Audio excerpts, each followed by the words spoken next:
শুভ সন্ধ্যা। আজকেও আমি একটা বাচ্চাদের হেলদি টিফিনের রেসিপি নিয়ে বানাবো। এই দিয়ে দিলাম 2 কাপ ময়দা, একটুখানি নুন, হাফ চামচ চিনির গুঁড়ো, 1 কাপ দই, একটু গরম জল লাগবে বসিয়ে দিয়েছি, 2 টেবিল চামচ মতো সাদা তেল, এই হাফ চামচ দিয়েছি বেকিং পাউডার আর 1 চিমটে বেকিং সোডা দিয়ে প্রথমে একটুখানি মেখে নেব। তারপরে হালকা গরম জলে একটা নরম ডো তৈরি করে নেব। এই যে ডোটা ঠিক এরকম নরম হবে, হাতের সঙ্গে লেগে যাবে। তার মধ্যে হাতে একটু তেল দিয়ে তেল মাখিয়ে ঢাকা দিয়ে রাখবো 15 মিনিট মতো। ঢাকা তুলে এই যে একটুখানি ফুলে গেছে, রেডি হয়ে গেছে আমার ডোটা। লেচি কেটে নিয়েছি। শুকনো ময়দা দিয়ে এবার রুটি আকারে বেলে নেব। একটু মোটা রাখবো রুটিটা। আজকে বানাবো মিনি পিৎজা, বাচ্চাটা যেটা খুবই পছন্দ করে। এই যে একটা বাটির সাইজে কেটে নেব রুটি থেকে। তারপরে একটা কাঁটা চামচ দিয়ে একটু ফুটো ফুটো করে দিলাম।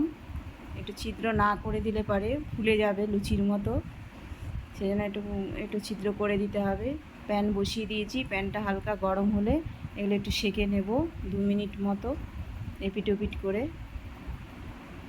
খুবই তাড়াতাড়ি হয়ে যায় এটা যদি বানিয়ে রেখে দেওয়া যায়, আর সবজি কেটে বানিয়ে রাখলে সকালের মধ্যেই রেডি হয়ে যায় এই টিফিনটা।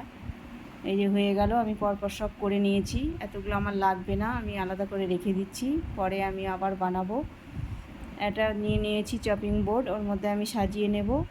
এবার কিছু স্টাফিং আমি যে রেডি করেছি এগুলো দিয়ে আমি সাজিয়ে নেব। যে যেরকম পারবেন সেরকমভাবে সাজাবেন, একটা দুটো কম থাকলে কোনো সমস্যা নেই।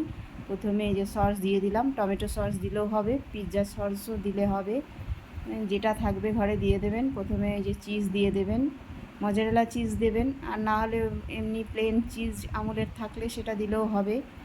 দিয়ে দিলাম প্রথমে। তারপরে দিয়ে দেব সুইট কর্ন, বয়েল করে রেখেছিলাম 1 মিনিট, সেটা দিলাম। তারপরে দিলাম 1 টুকরো করে পনির, আর অলিভ দিয়ে দিচ্ছি 2টো করে। তারপরে পেঁয়াজ দেব, ক্যাপসিকাম দেব, আর টমেটো দিয়ে দেবো কুচি করে, এগুলো আমি রেডি করে রেখেছিলাম। তারপরে দিয়ে দিলাম মাশরুম, এই যে টুকরো টুকরো করে। তারপরে অরিগ্যানো ছিটিয়ে দেবো উপর থেকে, আর চিলি ফ্লেক্স ছিটিয়ে দেবো। ব্যাস, আমার এটা রেডি হয়ে গেল পিৎজার বেস। উপর থেকে দিয়ে দিলাম আবারও একটুখানি চিজ ছড়িয়ে। তারপরে এই যে প্যানের উপরে বসিয়ে দিলাম, দিয়ে ঢাকা দিয়ে দিলাম। 2 মিনিট হবে, 2 মিনিট হলেই রেডি হয়ে গেল আমাদের মিনি পিৎজা। দেখুন কি সুন্দর হয়েছে, 2 মিনিটেই খুব তাড়াতাড়ি হয়ে যায়। রেডি করা থাকলে, বেসটা রেডি করা থাকলেই সকালে একদম 10 মিনিটে হয়ে যাবে রেডি। এই যে আমার সব হয়ে গেছে, আমি বানিয়ে ফেলেছি। আমি একটু ভেঙে দেখাচ্ছি। একবার বানিয়ে দিলে বাচ্চারা বারবার বলবে এটা বানিয়ে দিতে। আর পিৎজা খেতে তো সবারই ভালো লাগে, বাচ্চা কেন বড়দেরও ভালো লাগে। বাড়িতে বানান। ধন্যবাদ।